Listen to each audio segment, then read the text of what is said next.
ഇവിടെ ഏതായാലും മത്സ്യത്തൊഴിലാളി മേഖലയിൽ അതീവ ഗുരുതരമായ പ്രശ്നമാണ്.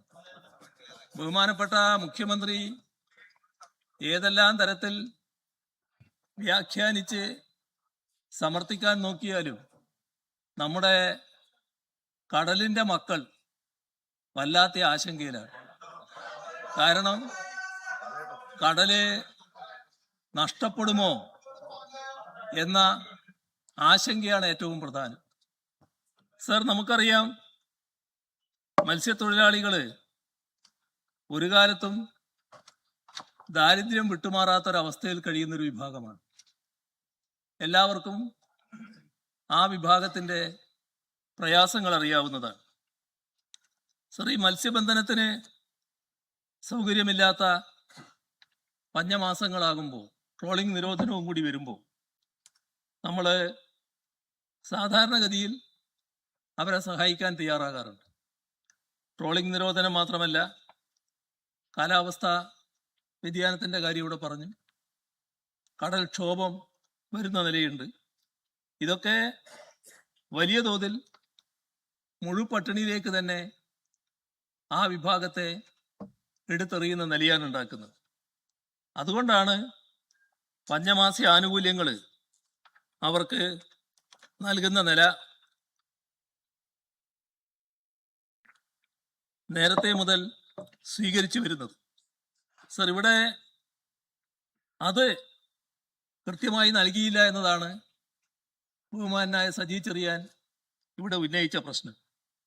സർ, മെയ് മുതൽ ജൂലൈ വരെ സമ്പാദ്യ സമാശ്വാസ പദ്ധതിയുടെ 3 ഗഡുക്കൾ നൽകുക എന്നതാണ് സ്വീകരിക്കുന്ന നില. പക്ഷേ ഇവിടെ ബഹുമാനപ്പെട്ട മന്ത്രി പറയുമ്പോൾ ചിലയിടത്ത് തുടങ്ങി, ചിലയിടത്ത് തുടങ്ങാൻ പോകുന്നു. കഴിഞ്ഞ ദിവസം ചോദ്യത്തിന് ഉത്തരം പറയുമ്പോൾ ആനുകൂല്യങ്ങൾ നൽകുമെന്നല്ലാതെ എപ്പോഴേക്ക് നൽകുമെന്ന് പറയാൻ പറ്റിയില്ല. സർ, ഈ സമ്പാദ്യ സമാശ്വാസ പദ്ധതിയിൽ 1.5 ലക്ഷത്തോളം തൊഴിലാളികൾ അതിൻ്റെ ഗുണഭോക്താക്കളായിട്ട് ഉള്ളതാണ്. ഈ ഗുണഭോക്തൃ വിഹിതം ഒടുവിൽ കിട്ടിയിട്ടുള്ളത് 21 കോടിയോളം രൂപയാണ്. സർ, ഈ പറഞ്ഞതുപോലെ ഗുണഭോക്തൃ വിഹിതവും സംസ്ഥാന സർക്കാർ വിഹിതവും കേന്ദ്ര വിഹിതവും 1500 രൂപ വീതമാണ് കണക്കാക്കിയിട്ടുള്ളത്.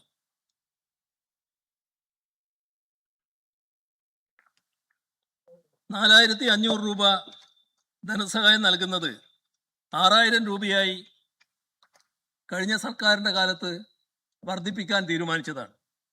ഈ തുക കൃത്യമായി വിതരണം ചെയ്തില്ല എന്നതാണ് ബഹുമാനനായ സജി ചെറിയാൻ ഇവിടെ ഉന്നയിച്ചത്. ഈ വിതരണം ചെയ്യാതിരിക്കല് പാവപ്പെട്ടവരുടെ വയറ്റത്തടിക്കുന്ന ഒരു നടപടിയാണ്. സർ, എല്ലാ കാലത്തും കേന്ദ്രവിഹിതം വൈകാറുണ്ട്. വൈകുന്നു എന്നുള്ളത് കൊണ്ട് അത് നൽകാതിരിക്കുന്ന നിലയല്ല സ്വീകരിക്കാറ്. ഇപ്പോൾ സംസ്ഥാന സർക്കാർ അത് വഹിച്ചുകൊണ്ട്, കേന്ദ്രവിഹിതം കൂടി വഹിച്ചുകൊണ്ട് കൊടുക്കുന്ന നിലയാണ് സ്വീകരിച്ചിട്ടുള്ളത്. ഇവിടെ എപ്പോൾ കൊടുക്കുമെന്ന് കഴിഞ്ഞ 24-ന് ചോദ്യം വന്നപ്പോൾ ബഹുമാനപ്പെട്ട മന്ത്രിക്ക് പറയാൻ കഴിഞ്ഞില്ല എന്നതും നാം പ്രത്യേകം ശ്രദ്ധിക്കേണ്ടതാണ്. മത്സ്യത്തൊഴിലാളി, അനുബന്ധ തൊഴിലാളി, ഫീലിംഗ് തൊഴിലാളി ഇതെല്ലാം ട്രോളിംഗ് നിരോധന ഘട്ടത്തിൽ വലിയ തോതിൽ വിഷമം അനുഭവിക്കുന്നവരാണ്. അതിൻ്റെ എല്ലാം ആശ്വാസം അവർക്കെല്ലാം ലഭിക്കേണ്ടതായിട്ടുണ്ട്. അതിൻ്റെ ഭാഗമായിട്ടാണ് സൗജന്യ റേഷൻ അടക്കമുള്ള നടപടികൾ സ്വീകരിച്ചിരുന്നത്. ട്രോളിംഗ് നമ്മുടെ നാട്ടിൽ നടപ്പാക്കുമ്പോൾ, ട്രോളിംഗ് നിരോധന ഘട്ടം, ആ ഘട്ടത്തിൽ തൊഴിലാളിയുടെ വായ്പകൾക്ക് മൊറട്ടോറിയം സാധാരണ പ്രഖ്യാപിക്കാറുണ്ട്. ഇപ്പോൾ അതുമായി ബന്ധപ്പെട്ട നടപടിയും സ്വീകരിച്ചതായി കാണുന്നില്ല. സർ, ഇവിടെ എല്ലാ തരത്തിലും മത്സ്യത്തൊഴിലാളിക്ക് അവഗണന വരുന്നുവെന്നാണ് നാം കാണേണ്ടത്. കഴിഞ്ഞ ബജറ്റിലുള്ള കുറവിൻ്റെ കാര്യം, കഴിഞ്ഞ ബജറ്റിൽ നിന്ന് കുറവ് വന്ന കാര്യം ഇവിടെ ഉന്നയിച്ചു. അതിന് ബഹുമാനപ്പെട്ട മുഖ്യമന്ത്രി മറുപടിയും പറഞ്ഞു. സർ, ആളുകളിൽ വലിയ തോതിൽ ആശങ്ക നിലനിൽക്കുകയാണ്. ഈ പുനർഗേഹം പദ്ധതി എന്തായിരിക്കും അതിൻ്റെ ഭാവി എന്നതിൽ വലിയ ആശങ്കയാണ്. പുനർഗേഹം പദ്ധതിയുടെ ഭാഗമായിട്ട് 2652 വീടുകൾ പൂർത്തിയായതാണ്. 738 ഫ്ലാറ്റുകളും പൂർത്തിയായതാണ്. ആ പൂർത്തിയായത് തന്നെ. പക്ഷേ നിർമ്മാണം നടന്നുകൊണ്ടിരിക്കുന്നുണ്ട്. 1271 വീടും 788 ഫ്ലാറ്റുകളും നിർമ്മാണത്തിലാണ്. ആ നിർമ്മാണം പുരോഗമിക്കുകയാണ്.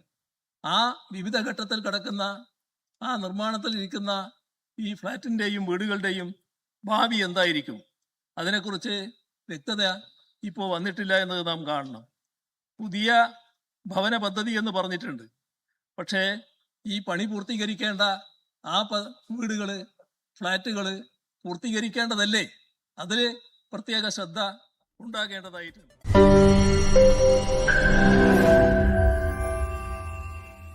ലോകത്തെവിടെയായാലും ഏത് സമയത്തും 24 വാർത്തകളും ഓഗ്മെന്റഡ് റിയാലിറ്റി പാക്കേജുകളും എക്സ്പ്ലെയിനറുകളും വിശദമായി കാണാൻ ഞങ്ങളുടെ യൂട്യൂബ് ചാനൽ നിങ്ങൾക്ക് സബ്സ്ക്രൈബ് ചെയ്യാം.